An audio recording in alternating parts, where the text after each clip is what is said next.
اعوذ باللہ من الشیطان الرجیم بسم اللہ الرحمن الرحیم ولا يحسبن الذين يبخلون بما آتاهم الله من فضله هو خيرا لهم، اسی طرح نہ سمجھے وہ لوگ کہ جو بخل کر رہے ہیں اس مال کے ساتھ جو اللہ نے انہیں دیا ہے اپنے فضل میں سے، کہ یہ ان کے لیے خیر ہے۔ ظاہر بات ہے جب جنگ احد کے لیے تیاری ہو رہی ہوگی، حضور نے کہا ہوگا کہ لاؤ بھائی لوگ اب کچھ پیسے دیں، کچھ مال و اسباب جمع کریں تاکہ اسباب جنگ جو ہے وہ فراہم کیے جائیں۔ اب جو ان میں سے غنی تھے انہوں میں سے جن لوگوں نے بخل کیا اب ان پر اشارہ ہو رہا ہے کہ انہوں نے بخل کر کے بچا لیا، وہ یہ نہ سمجھے کہ یہ کوئی اچھا کام کیا ہے۔ وَلَا يَحْسَبَنَّ الَّذِينَ يَبْخَلُونَ بِمَا آتَاهُمُ اللَّهُ مِنْ فَضْلِهِ، اللہ نے اپنے فضل سے انہیں جو کچھ عطا کیا ہے اب اس میں بخل سے کام لے رہے ہیں کہ وہ ان کے لیے اچھا ہے، بل هو شر لهم، یہ ان کے لیے بہت برا ہے۔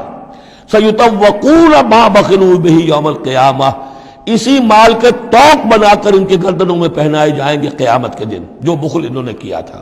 وَلِلَّهِ مِيرَاثُ السَّمَاوَاتِ وَالْأَرْضِ، اور آسمانوں اور زمین کی وراثت بالآخر اللہ ہی کے لیے ہے۔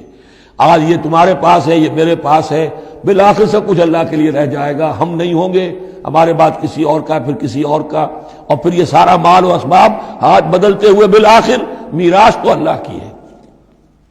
وَلِلَّهِ مِيرَاثُ السَّمَاوَاتِ وَالْأَرْضِ وَاللَّهُ بِمَا تَعْمَلُونَ خَبِيرٌ، اور جو کچھ تم کر رہے ہو اللہ اس سے باخبر ہے۔ یہاں وہ 18 رکوع مکمل ہو گئے، 6 رکوع جو غزوہ احد کے بیان میں تھے۔ اب 2 کنکلوڈنگ رکوع ہے اس سورہ مبارکہ کے۔ لَقَدْ سَمِعَ اللَّهُ قَوْلَ الَّذِينَ قَالُوا إِنَّ اللَّهَ فَقِيرٌ وَنَحْنُ أَغْنِيَاءُ، اللہ نے سن لی ہے بات، قول ان لوگوں کا جو یہ کہتے ہیں کہ اللہ فقیر ہے ہم غنی ہیں۔ ان میں منافقین بھی شامل ہو سکتے ہیں اور یہودی بھی۔ جب حضور کہتے تھے اللہ تعالیٰ کو ضرورت ہے قرض حسنہ دو، تو گویا کہ اللہ تو فقیر ہوا، پھر محتاج ہوا، ہم غنی ہیں، ہمارے پاس دولت ہے۔ سَنَكْتُبُ مَا قَالُوا، ہم لکھ لیں گے جو کچھ انہوں نے کہا ہے۔ بڑا غصہ ہے اس کے اندر، ہم لکھ لیں گے جو کچھ انہوں نے کہا ہے۔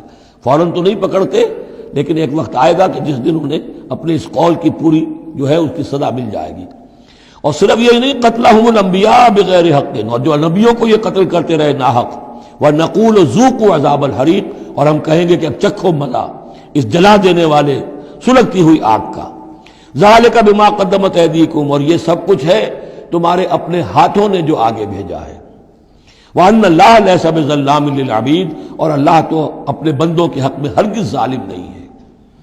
الَّذِينَ قَالُوا إِنَّ اللَّهَ عَهِدَ إِلَيْنَا، یہ گویا کہ پھر یہود کی طرف رخ ہو گیا ہے، جیسا کہ اس صورت میں پہلے تھا، اس رکوع میں 19ویں میں۔ جو لوگ یہ کہتے ہیں کہ اللہ نے ہم سے ایک عہد لے لیا تھا، اللہ نؤمن لرسول حتی یاتینا بقربان تاکلہ النار، کہ ہم کسی رسول پر ایمان نہ لائیں جب تک کہ وہ ایسی قربانی پیش نہ کرے جسے آگ کھا جائے۔ یہ ابتدائی زمانے میں جیسا کہ میں نے عرض کیا تھا، عہد طفولیت تھا نوع انسانی کا، تو خرق عادت چیزیں بہت ہوتی تھی۔ ان میں سے ایک بات یہ بھی تھی یہود کے ہاں ابتدائی دور میں کہ اگر کوئی شخص قربانی پیش کرتا ہے اللہ کی جناب میں، کوئی بچڑا اس نے ذبح کیا، پیش کر دیا، اللہ کے لیے صدقہ کیا، نذر کیا ہے، تو آسمان پر سے ایک آگ اترتی تھی جو اسے بھسم کر دیتی تھی۔ یہ علامت ہوتی ہے اس کی کہ یہ قربانی قبول ہو گئی۔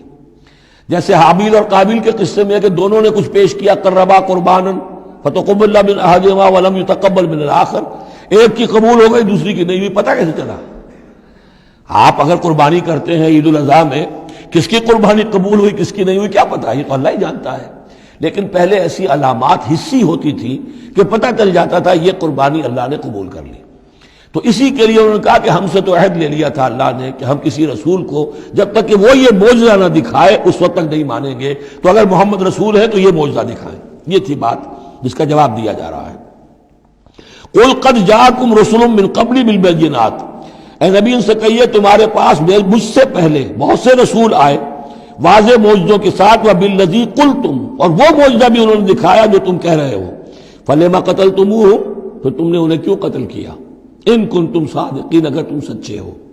فَإِن كَذَّبُوكَ، پھر اے نبی اگر وہ آپ کو جھٹلا دیں، فَقَدْ كُذِّبَ رُسُلٌ مِّن قَبْلِكَ، تو یہ آپ ہی کے ساتھ معاملہ نہیں ہوا، آپ سے پہلے بھی جو رسول تھے انہیں جھٹلایا گیا۔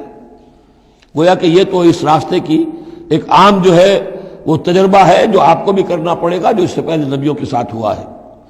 جاؤ بالبینات، وہ بھی آئے تھے واضح نشانیاں لے کر، واضح معجزات کے ساتھ، وہ زبر اور صحیفے لے کر، والکتاب المنیر اور روشن کتاب لے کر۔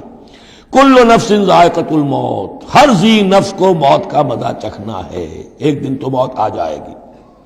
وَإِنَّمَا تُوَفَّوْنَ أُجُورَكُمْ يَوْمَ الْقِيَامَةِ، اور دوسری بات، تمہیں لازماً تمہارے اجر پورے پورے دے دیے جائیں گے۔ انما توفون اجورکم یوم القیامہ، قیامت کے دن۔ فمن زحزح عن النار، تو جو کوئی بچا لیا گیا جہنم سے، آگ سے، وادخل الجنہ، اور داخل کر دیا گیا جنت میں، فقد فاز، وہ کامیاب ہو گیا۔ اللہم ربنا اجعلنا منہم، اللہم ربنا اجعلنا منہم، وما الحیات الدنیا الا متاع الغرور، اور نہیں ہے دنیا کا یہ سارا ساز و سامان مگر دھوکے کی ٹٹی، دھوکے کا سامان۔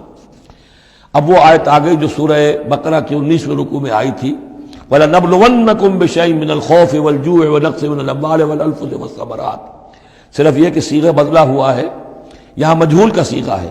لَتُبْلَوُنَّ فِي أَمْوَالِكُمْ وَأَنفُسِكُمْ، اے مسلمانوں دوبارہ کان کھول کے سن لو، تمہیں لازماً آزمایا جائے گا، تمہارے مالوں میں بھی اور تمہاری جانوں میں بھی۔ وَنَقْصٍ مِّنَ الْأَمْوَالِ وَالْأَنفُسِ وَالثَّمَرَاتِ، یہ آنا ہے، کان کھول کر سن لو۔ یہ پھولوں کی سیج نہیں ہے، یہ کانٹوں بھرا بستر ہے۔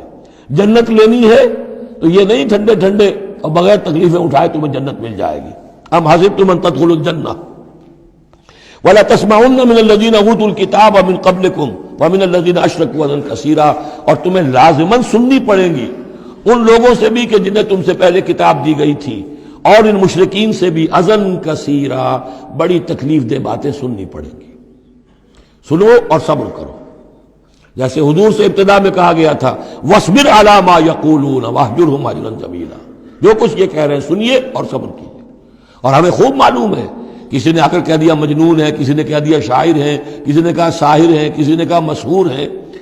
وَلَقَدْ نَعْلَمُ أَنَّكَ يَضِيقُ صَدْرُكَ بِمَا يَقُولُونَ، اے نبی ہمیں خوب معلوم ہے کہ جو کچھ یہ کہہ رہے ہیں، جو کچھ آپ کو سننا پڑ رہا ہے ان کی زبانوں سے، اس سے آپ کا سینہ بھیجتا ہے، آپ کو تکلیف پہنچتی ہے، لیکن صبر کیجیے۔ وہی بات ہے جو کہی جا رہی ہے مسلمانوں سے، وَإِن تَصْبِرُوا وَتَتَّقُوا فَإِنَّ ذَلِكَ مِنْ عَزْمِ الْأُمُورِ، اور اگر تم صبر کیے رہو گے، ثابت قدم رہو گے اور تقویٰ کی راہ اختیار کیے رکھو گے، فَإِنَّ ذَلِكَ مِنْ عَزْمِ الْأُمُورِ، تو یہ بڑے ہمت کے کاموں میں سے ہے۔ صدق اللہ العظیم۔